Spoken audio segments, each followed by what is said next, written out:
Good afternoon, everybody. Thank you for coming today. Yep, I just realized I probably need to turn. Can we crank it up a bit? 1, 2, 3. 1, 2, 3. Testing 1, 2, 3. Yeah.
How's that? Is that any better?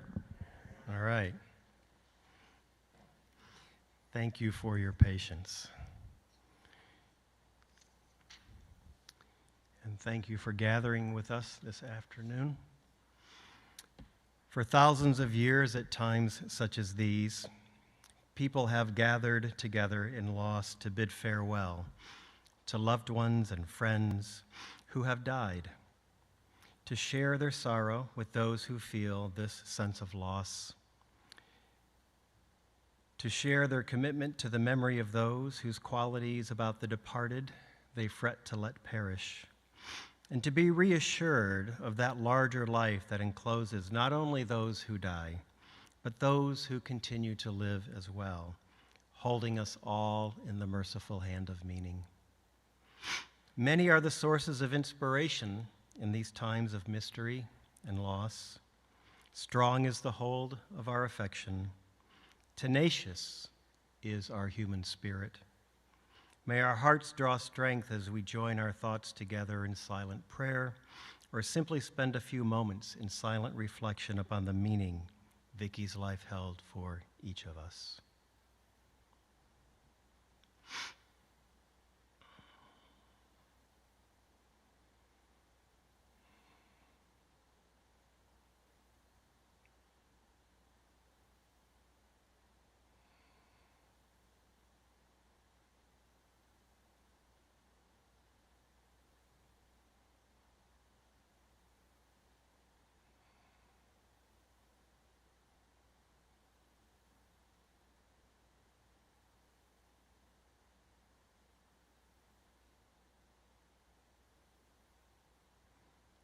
Amen, and blessed be.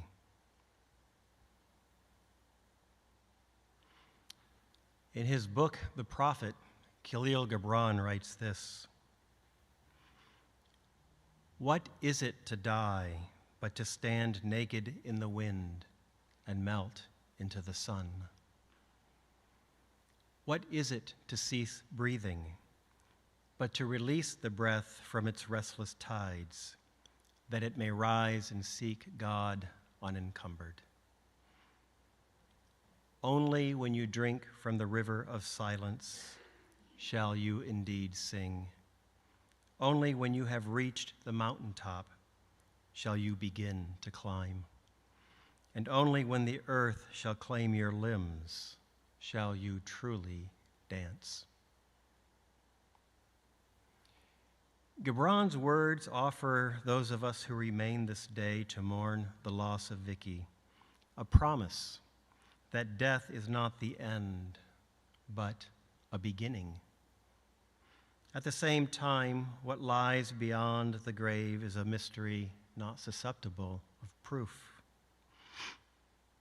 Whether death is the end or the beginning, none of us can know for certain until we ourselves set upon the path that Vicki has taken. Our minds have imagined everything from the river Styx to the ineffable light of nirvana, as the Buddhists proclaim.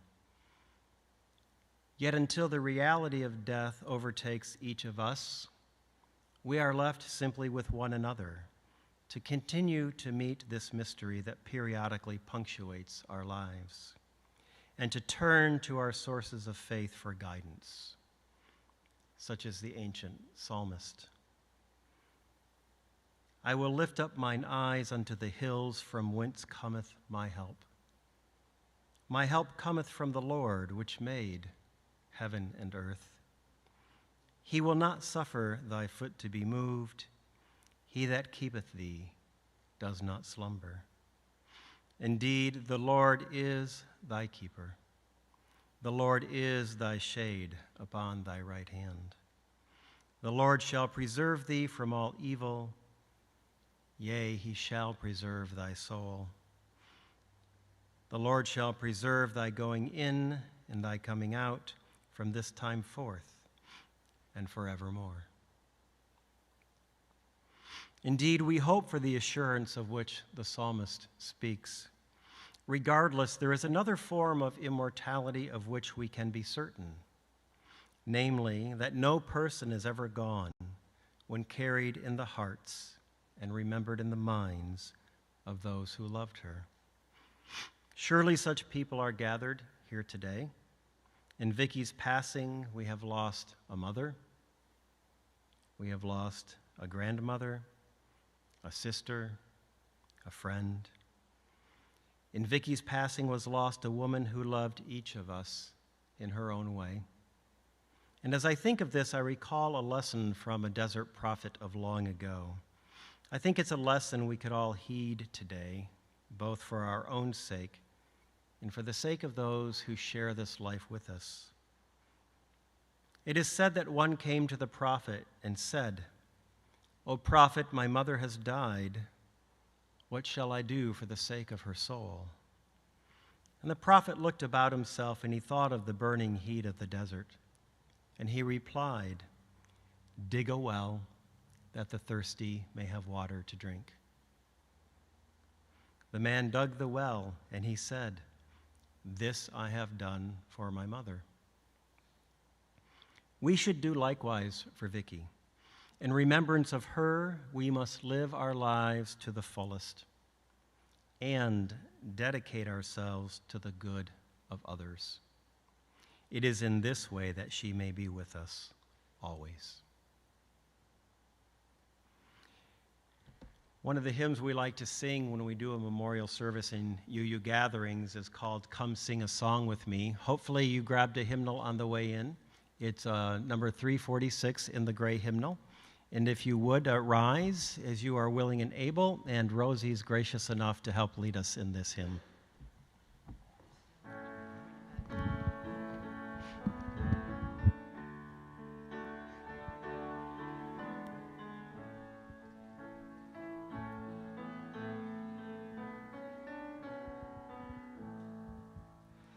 Come sing a song with me. Come sing a song with me. Come sing a song with me, that I might know your mind. And I'll bring you hope when hope is hard to find. And I'll bring a song of love and a rose in the winter time. Come dream a dream with me. Come dream a dream with me. Come dream a dream with me, that I might know your mind. And I'll bring you hope when hope is hard to find. And I'll bring a song of love and a rose in the winter time. Come walk in rain with me. Come walk in rain with me. Come walk in rain with me, that I might know your mind. And I'll bring you hope when hope is hard to find. And I'll bring a song of love and a rose in the winter time. Come share a rose with me. Come share a rose with me. Come share a rose with me, that I might know your mind. And I'll bring you hope when hope is hard to find. And I'll bring a song of love and a rose in the winter time.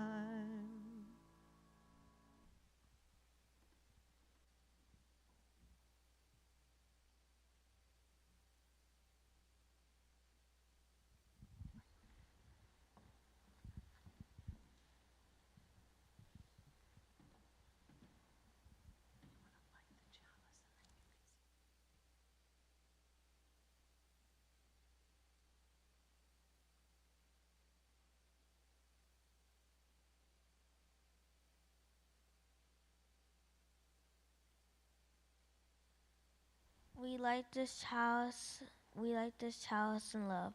There is a love holding me. There is a love holding you. There is a love holding all of us.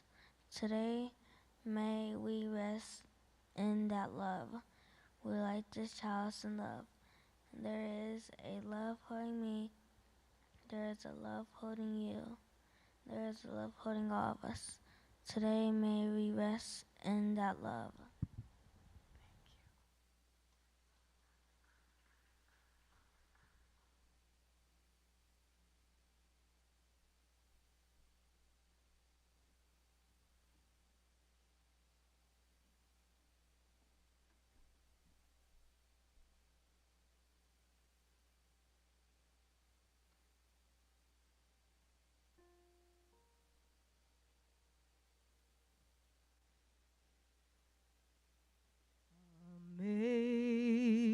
Amazing grace, how sweet the sound that saved a wretch like me. I once was lost, but now I'm found. Was blind, but now I see. 'Twas grace that taught my heart to fear, and grace my fears relieved.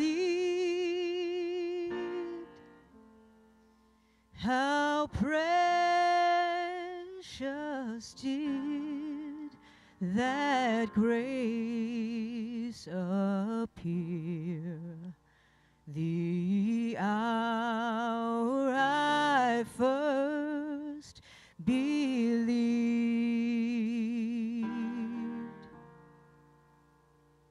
through many dangers, toils, and snares, I have already come. 'Tis grace that brought me safe thus far, and grace will lead me home. When I've been there 10,000 years, bright shining as the sun, we've no less days to sing God's praise than when we first begun.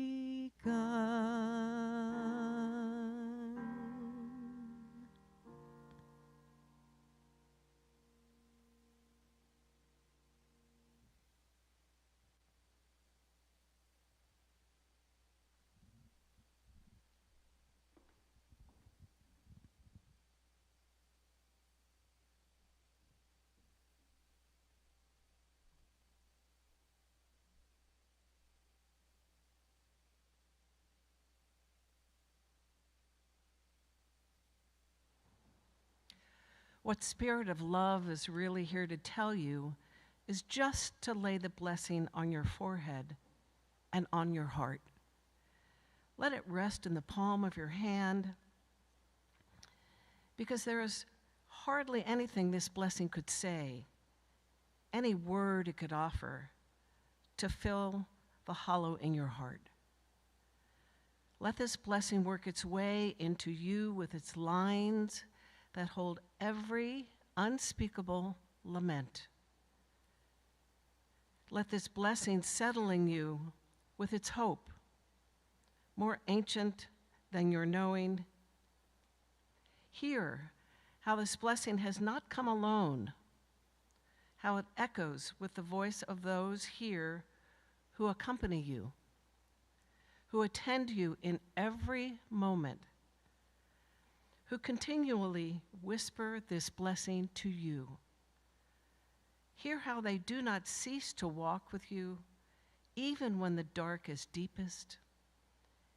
Hear how they enfold you always, breathing this blessing to you still, today, always, and in all ways. May it be so.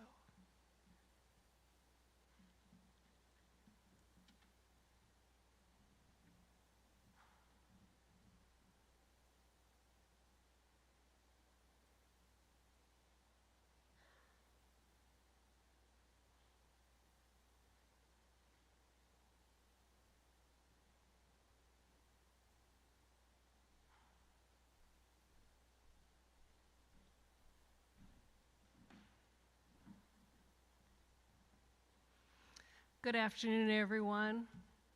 My name is the Reverend Sharon Dittmar, and I'm Minister Emerita here. And when I arrived here in 1998, Vicki would have been a woman in her very early 50s. And I remember Vicki and Got, because it was always Vicki and Got. Sometimes Vicki came more than Got, but it was Vicki and Got. And it was their daughters, Mary Lillian and Anna. And I've long wondered if someday Mary and Lillian wanted to give up the Mary or the Lillian. Because I always felt like Vicki really enjoyed saying, Mary Lillian, you know, in that Southern way. And I would definitely vote Vicki and Gott best Southern accent of a couple at First Church. Gott had this beautiful Southern Tennessee, Northern Arkansas, and I don't quite know where Vicki's accent is from, and I'm hoping maybe we'll find out later.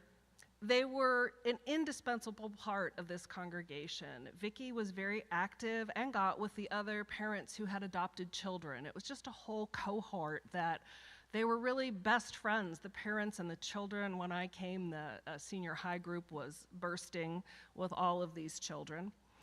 And also, Vicki participated in religious education, I believe serving as the chair at one point. I certainly remember being on a hiring committee with her when we hired Carly Wise to be the director of religious education here. She was very committed, very committed.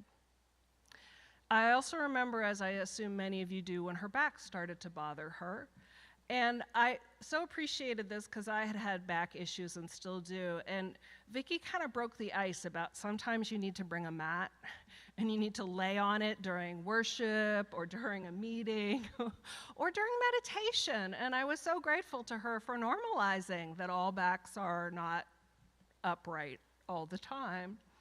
But I know that it hurt her too, right? And so I know then her life was full of discomfort in her last 25 years or so. I certainly remember her commitment to her family, certainly Mary Lillian and Anna, and then Carmina. I remember when Carmina arrived because Carmina came in the most beautiful little dresses. And I'm going to guess they were from God and Vicki, but every Sunday, another beautiful little dress and her hair up, just so lovely, so lovely, so loved, so loved. I also remember her love of our meditation group. We used to meet on Mondays in the back corner. We would meditate for a half hour. Fran Turner had rules. You really shouldn't come late. It was Fran. She didn't really want you coming in late. And Dick Bozian was there, and can you believe he was on time for that but late for worship? You should believe that. And Frank Carpenter was there, and Vicki was there, and sometimes she was on a chair. Mostly she was laying on the ground, sometimes Sue Howard and myself. And then we'd go eat lunch in the Ellen Hall room. And it's just such a wonderful memory for me, actually. And I think my last memory, though, will be Vicki's dismay, shall we say, disappointment, when I did not know what the SEC was. And she had to explain to me that that's the Southeastern Conference for college football, and that I should definitely know what that was. So I just remember her as one of those many members who are not necessarily the board president or on the board, but make this congregation work. And I look out, and the people I see today, the majority of you are people who knew her from here. And this tells me she really devoted her time in this congregation with her family to this congregation. And we were blessed for that. I wish her family all the best. These losses are so hard, so hard. And she's still here, right? She's still in our memories. She's not here as we remember her here. But she doesn't leave us, does she? I can still hear her speaking.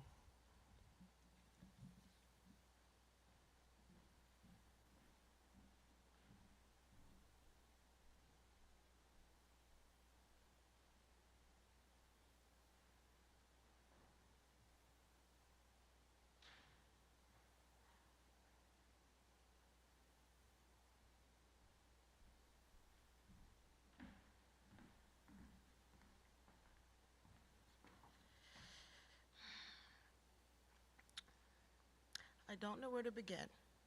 I didn't think that I would be standing here this soon, Mom. So many fond memories, so many smiles shared. Mom used to say that she admired my strength, and I got that strength from her.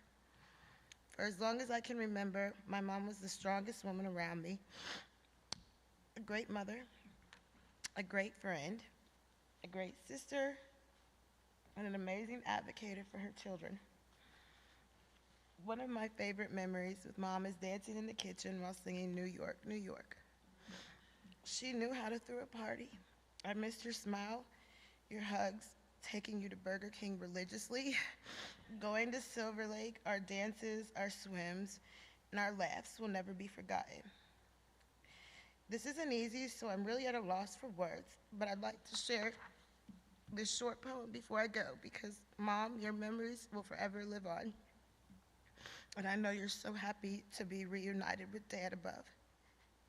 A limb has fallen from the family tree, but please don't grieve for me. Instead, remember me when I was strong, for I am not really gone as memories live on. I love you, Mom.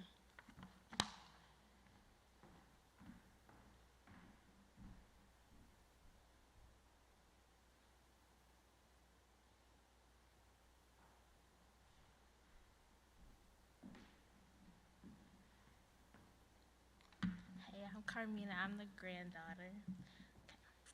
For the longest, I mourned that I wasn't there for you enough and able to heal your broken heart. You would say every day how you miss him and how sad you were. Looking back at it now, I wish I'd opened my eyes up more and took into bigger consideration on how hurt you really were. On the nights that you cried to me, I then asked God to heal you, and he did in a way I didn't think of until now. You aren't suffering with a heavy heart anymore. Without you and Pops raising me in my childhood years, I don't know where I would be. Losing you put a heavy ache on my heart. My first thoughts when I found you soulless was, what am I gonna do? Why did this happen to me? And that month was the hardest month of my life. I officially had no one to come down the stairs asking me how my day was as soon as I walked in. I had no one asking me to make them dinner, no one to talk about the things only you would understand, and quite literally no one to keep me company and enjoy my presence like you did specifically. I cried the heaviest when I realized I would never find the same big smile and blue eyes in anyone else. The kind soul you had and great amount of empathy for the good and bad. And when I felt like I had nobody, when I had people all around me, I then thought to myself what it felt like to you when Pops died. Losing you was hard, but the worst is over with. And even when you passed, you still impacted my life in a positive way because I took it as a sign to reach big goals. I have now accomplished way more than I ever thought I could compared to a year ago when Pops died. And to be honest, I didn't think I'd make it to the next month, but you were my reason to stay. The person I am today is because of y'all, and for that I am beyond grateful for the life I was given. Although you passed before Valentine's Day, the day before Valentine's Day, I thought of it as Pops getting you to be his Valentine's Day. Scientists say when you die, your favorite memories play for 7 minutes. I hope I was in there somewhere. I love you forever and always.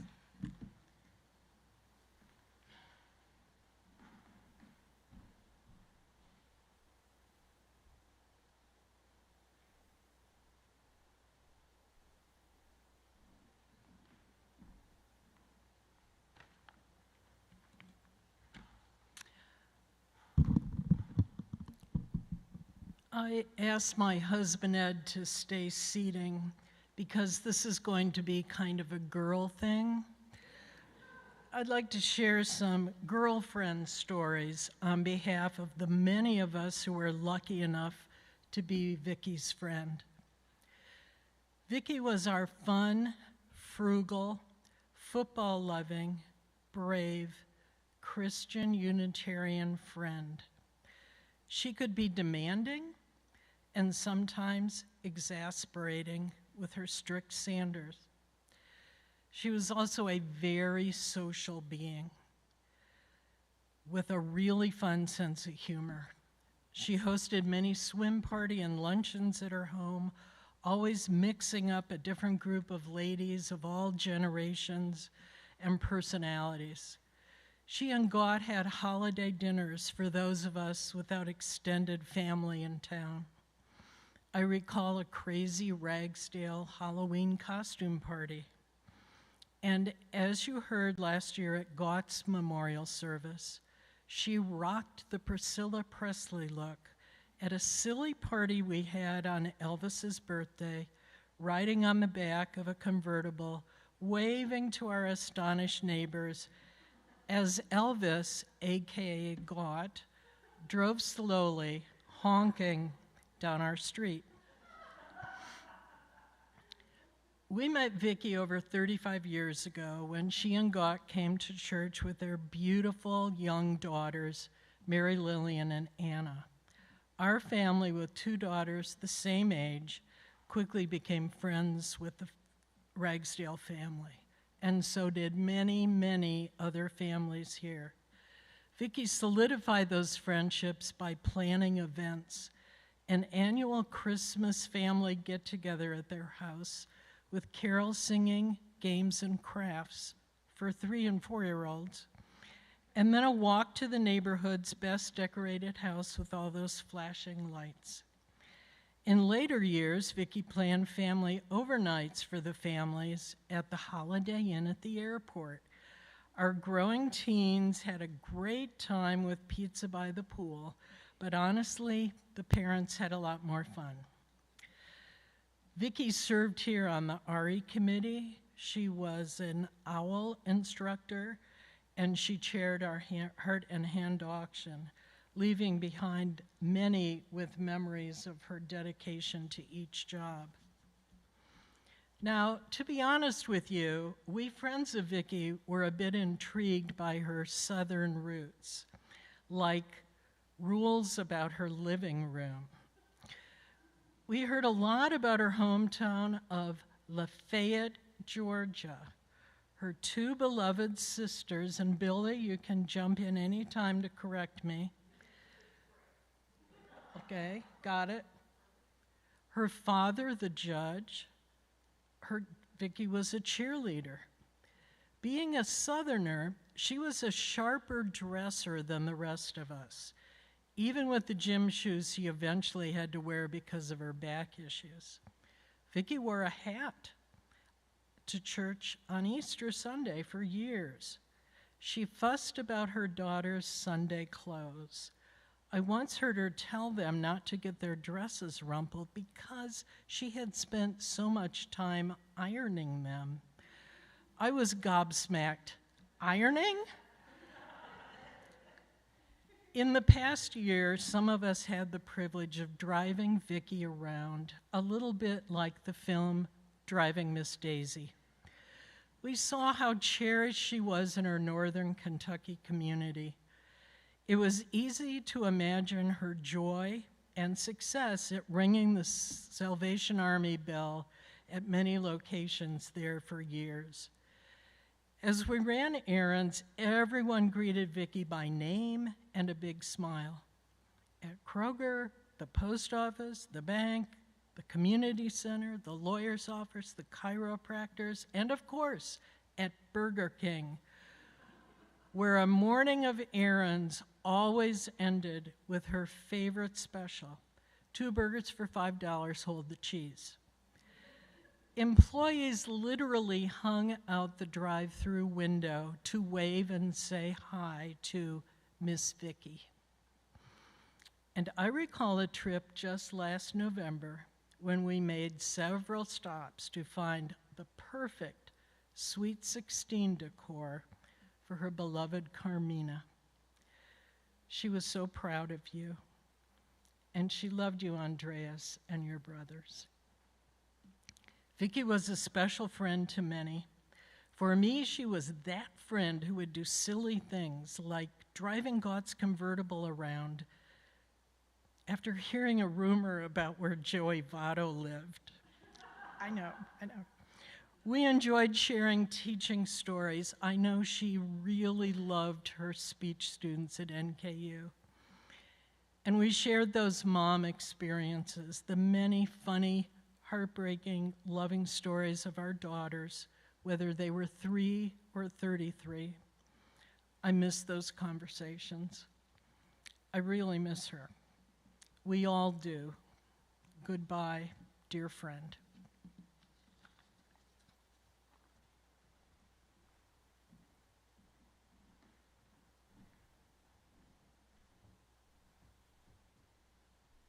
So the whole college football test, I think Vicki put every minister through, because the first conversation I had with her, she wanted to know if I was a college football fan.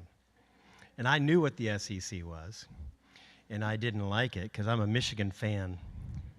And I got to tell you, Vicki made quite the first impression on me. That first visit, she found out I was a Michigan fan. I grew up in the Detroit, 8 Mile, where Eminem grew up, if you saw the movie-ish area. I've heard some serious smack in my time, but Vicki took the cake when she found out I was a Wolverine fan. So she and I had some interesting pastoral visits after I arrived.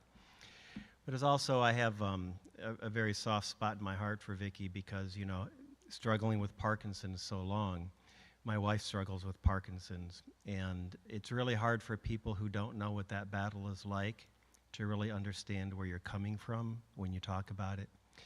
She knew where I was coming from, and so I appreciated her listening ear as well, and she mine, I think. We're going to open up the mic here, and so if anybody would like to come up and share, you're welcome to do that. We'll just sit in silence, and when you feel moved to come on up, just please come up to the mic here, and just bend the mic up and down closer to your mouth so we can be sure to hear you when you come up. And please introduce yourself when you come up.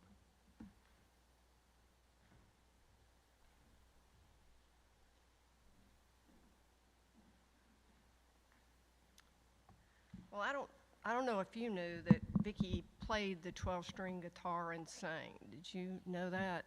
She played the guitar, and she was very good. She was Mary in Peter, Paul, and Mary, and actually performed quite a bit out of college and in high school, and was really quite good. I was upset when she stopped, but she started working on academics and going in that direction, so I guess it took her attention. There's some funny things about Vicki. Vicki was very high-strung, and Mother had to call on her quite often. And we had a ranch, and you could hear Mother on one end of the house saying, "Vicki, come here. Vicki, come here." Well, we had a parakeet. And the parakeet started saying, "Vicki, come here. Vicki, come here. Vicki, come here." And it would go faster and faster. And then my parents also had a bad word that they would say that started with an S. Do you know what I mean? I'm not going to say it, but that would usually end up after "Vicki, come here."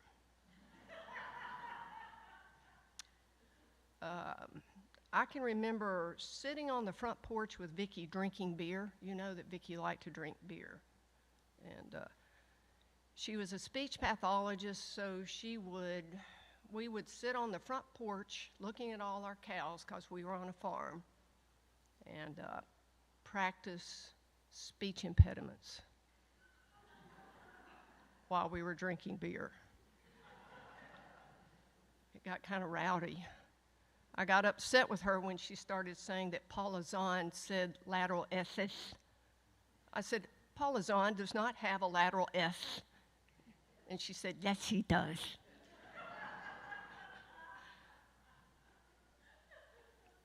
I have a story to tell you about God. The Ragsdales were, I guess, Irish and liked to drink a little alcohol. And so I was up visiting in Knoxville, and we went over to Aunt Clay and Uncle Price. Have any of you heard about Aunt Clay and Uncle Price? No one? Well, Uncle Price could fix the strongest drinks, and I mean, it was, you know, I'd take one sip and blow flames out of my mouth. So I'm sitting there talking to them, and Aunt Clay started talking to me, and she said, I said, "I heard that your father was a flight surgeon." And yes, and we started talking about her father's military career, and she lived on the base, and this went on and on for a while, telling me stories. And she said, "And Uncle Georgie would take me to school every day." And this went on, and I'd had a couple of sips out of my drink, and finally I said, "Aunt Clay, who is Uncle Georgie?" Have y'all heard this? Uncle Georgie was George Patton. Took her to school every day because her father was the top flight surgeon. That always intrigued me. That's historical. I just wanted everybody to know that. I think Vicki and Galt were probably made for each other because they were so frugal. You knew that, right? I suffered when I went to visit with them. She did like soft toilet paper, I will tell you that. But they never had Kleenex for me, so if I came, I had to buy my own Kleenex.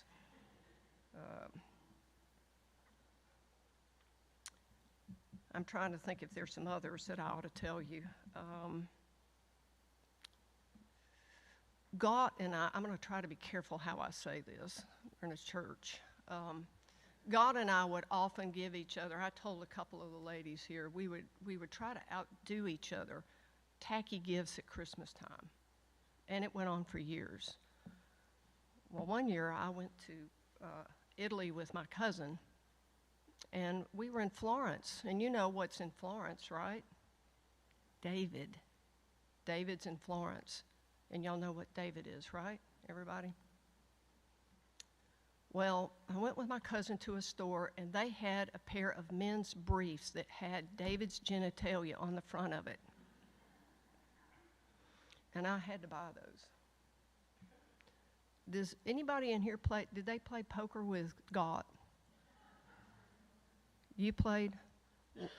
Well, I think there were two groups, and there was, I don't know, maybe a calmer group. And then there was a group, I think that they would stay up most of the night playing, and they would sit around in their boxers. You get where I'm going with this? And they would smoke cigars and drink adult beverages. And Gott wore those boxers to the poker night. He told me that he would never be able to beat me with the tacky gifts, but I won there. I do want to say one thing. Over time, Vicki and Galt traveled around. They were at LSU. They were at Indiana University for him to get his doctorate. And then they went to LSU, and then they moved up here, and they loved it here. And so they absolutely loved it here. And so when Gott had his first series of dealing with the cancer, I said to him, and he retired, I said, why don't you guys move back down south, and we can kind of take care of each other as we get a little older. And they both said no. And I said, well, I think it'd be a good idea, but they said no because they could never leave their friends.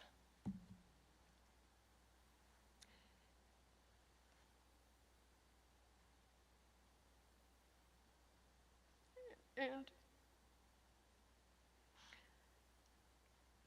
I understand.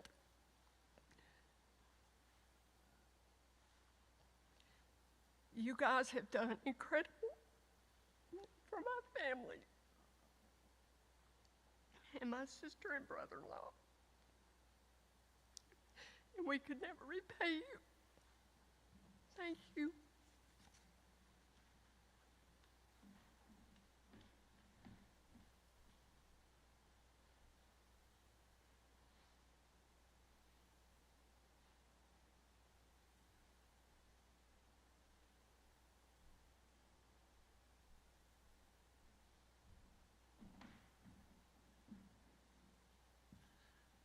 I'm Brad Charlotte, a member of this congregation, and I just wanted to share a couple things.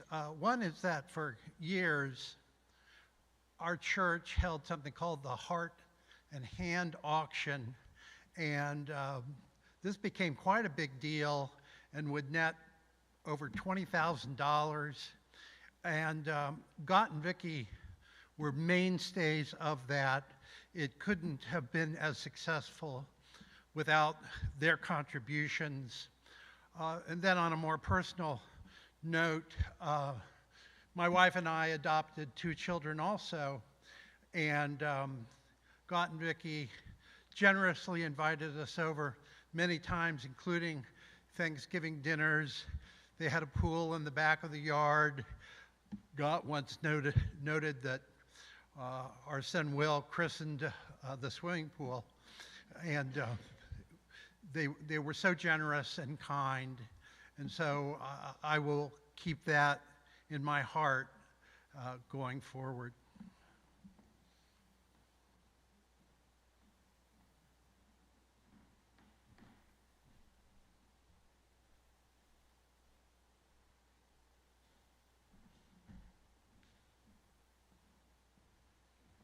My name's Al Gerhardstein. I'm part of the team Ragsdale. And it's been a pleasure to get to know the extended family. It's been a pleasure to know Billy, especially, and her wife, Sarah, especially through these last years. But I just wanted to take this moment to say a couple things to Anna in your presence. I feel like Vicki's walking around out there like she always did and trying to get comfortable.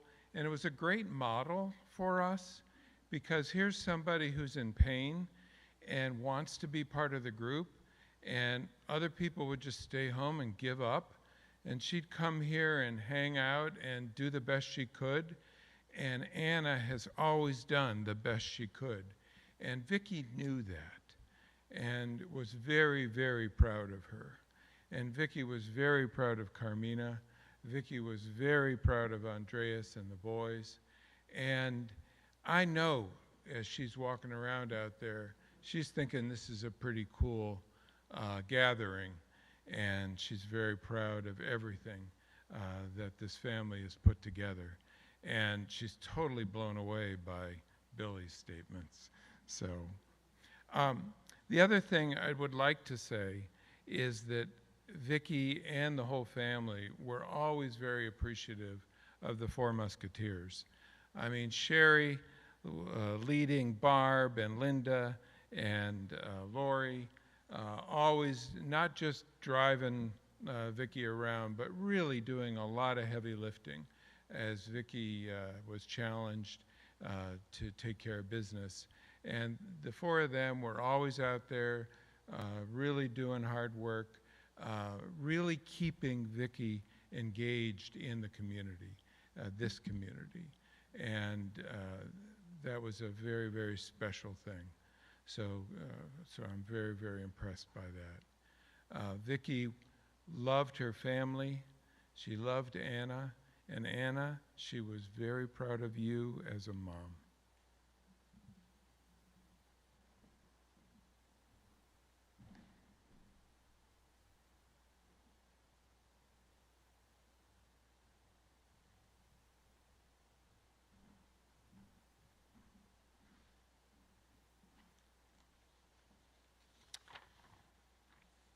My name is Ralph Jacob, a member of this church as well. Our family connections go way back to the forming of the Adoptive Families Group in 1985.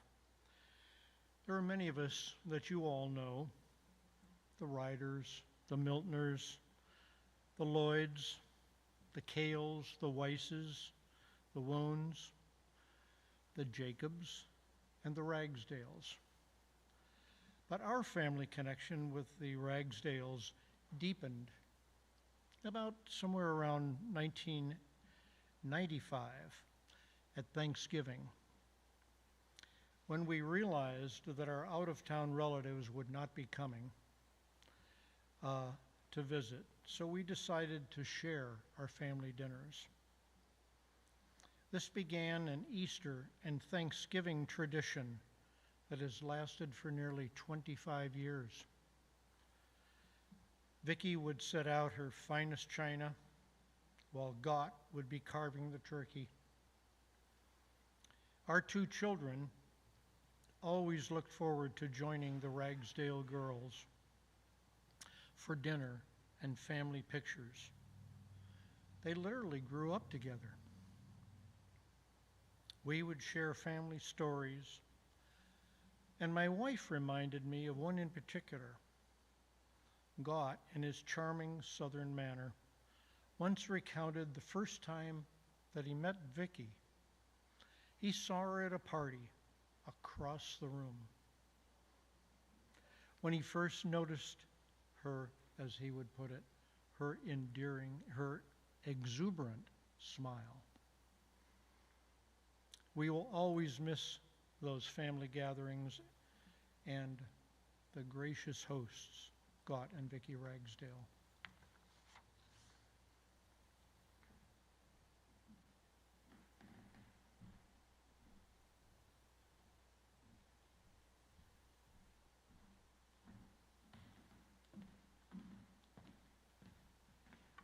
Hello, everyone. My name is Nikki Daly. I am Carmina's oldest aunt. I am Roland Maxwell's, Carmina's father's oldest sister. I am here on behalf of my family. They have not yet arrived, but I would like to say to Anna and to Billy, my deepest and sincerest condolences. And to the boys, my deepest and sincerest condolences to the family. It is a loss, not to you all, but to us as well.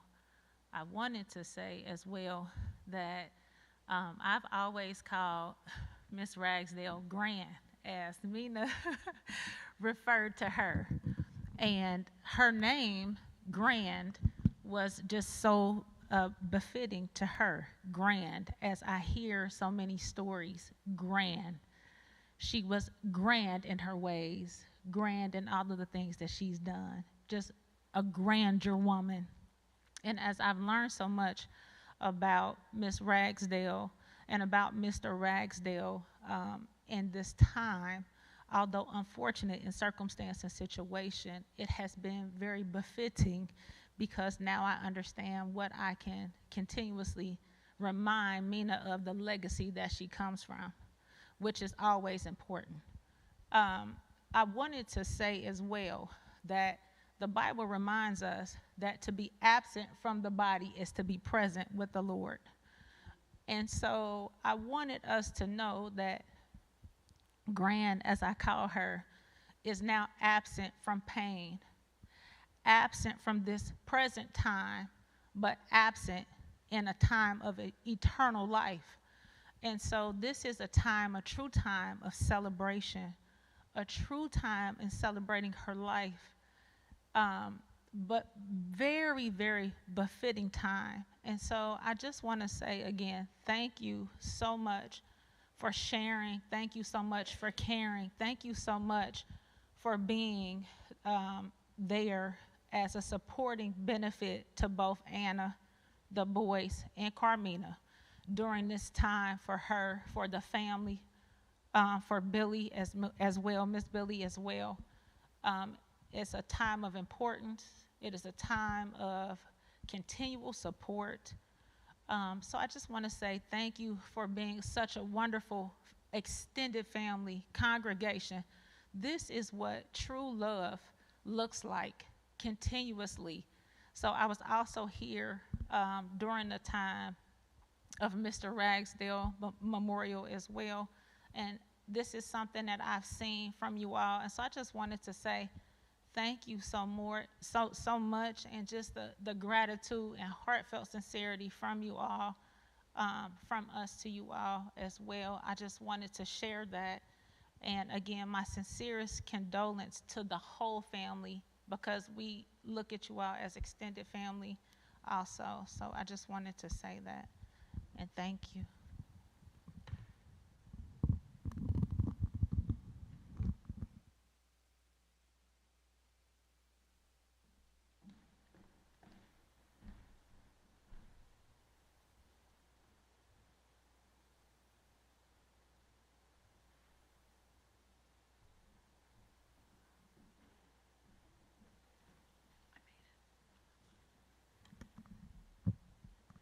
Good afternoon.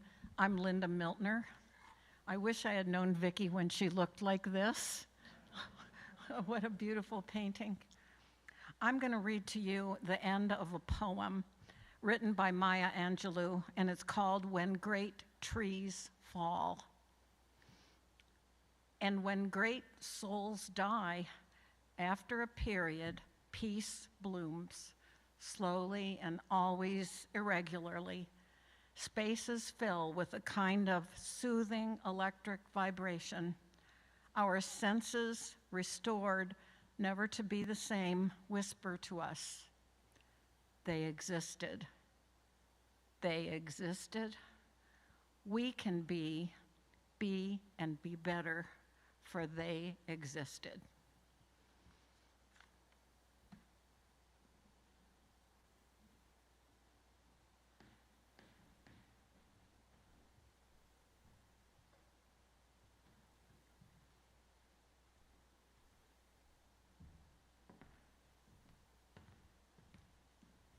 My name is Chris Dindy.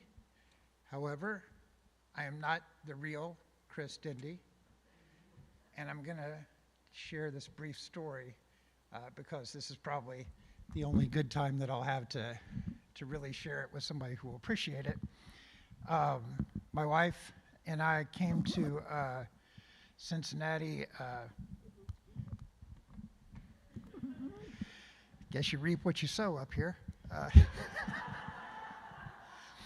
My wife and I came to Cincinnati about 25 years ago, and we came to First Church. And the first person I met was Linda Miltner, because that's the first person that everybody who came to church for about 40 years met. And the second person, when she found out that I was from Georgia, was Vicki, because Linda said, "Oh, there's somebody else from Georgia. You need to meet this person." Vicki was a wonderful person to meet. And then it turned out in very short order, I think, she didn't tell me this right away, but within a couple of weeks, I knew what the SEC was. I also grew up in Athens, Georgia, home of the University of Georgia. And a couple of weeks later, I came, and Vicki is presenting me with a photocopy of an autograph to Chris Dindy from the coach of the University of Georgia football team. And I was like, that's really weird, but thank you. And she's like, no, it's not for you. Vicki's sister was the real Chris Dindy, Vicki and Billy's sister. And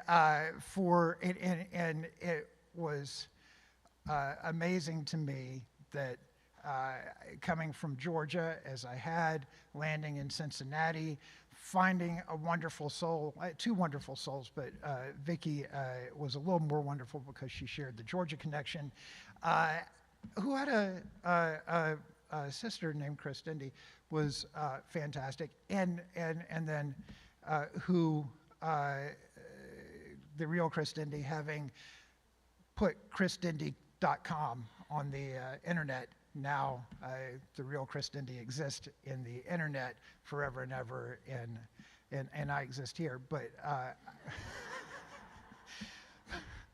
but I wanted you guys to know I think, you know, I was about a little bit of a generation too young to enjoy the parties from the 80s and subsequently, but all of you out there, much as I love and treasure Vicki and Galt, love and treasure this community, and she was such a part of it, and such a big reason of bringing myself and Rosie here.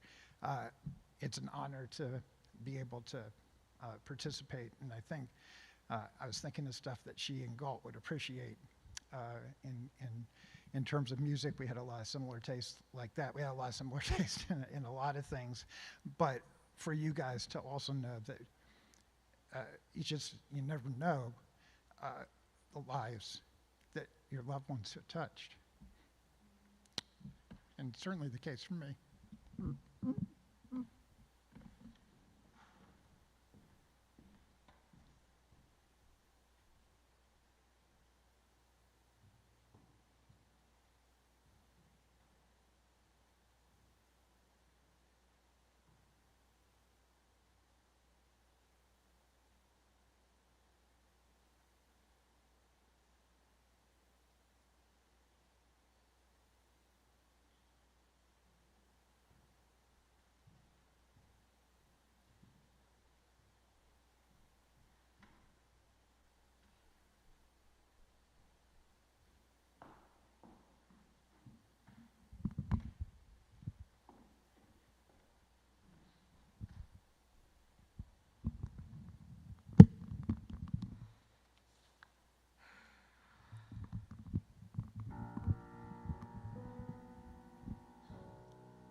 tenderly Jesus is calling, calling for you and for me. See on the portals, he's waiting and watching, watching for you and for me. Come home, come home. You who are weary, come home. Earnestly, tenderly, Jesus is calling, calling, oh Spirit, come home. Why should we tarry when Jesus is pleading, pleading for you and for me? Why should we linger and heed not his mercies, mercies for you and for me? Come home, come home, ye who are weary, come home.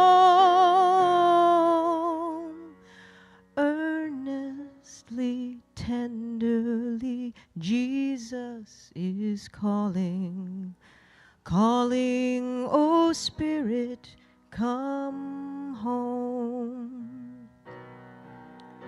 Oh, for the wonderful love he has promised, promised for you and for me. Though we have sinned, he has mercy and pardon, pardon for you and for me. Come home, come home, ye who are weary, come home.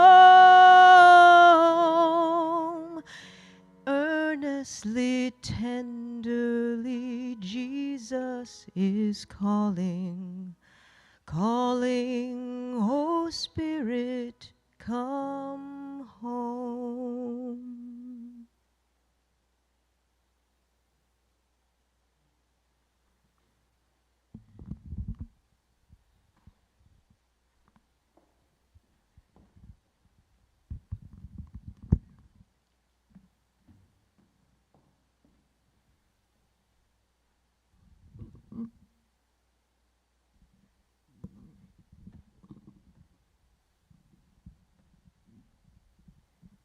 So the family invites you to join them in a reception following the service.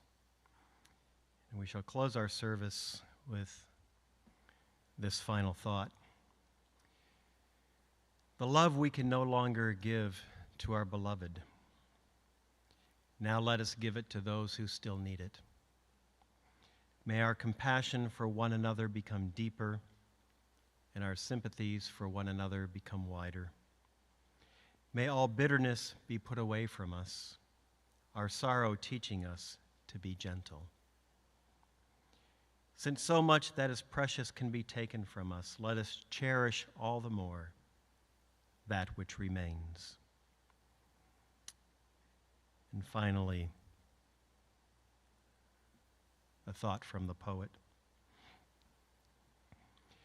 Do not come when I am dead to sit beside a low green mound, or bring the first gray daffodils, because I love them so. For I shall not be there. You cannot find me there. Nay, I will look up at you from the eyes of little children. I will bend to meet you in the swaying boughs of bud-thrilled trees. I will caress you with the passionate sweep of storm-filled winds. I will give you strength in your upward tread of the everlasting hills. I will cool your tired body in the flow of the limpid river. I will soothe you into forgetfulness to the drop, drop, drop of the rain on the roof. I will speak to you out of the rhymes of the masters, and I will dance with you in the lift of the violin. Blessed be. Thank you for coming.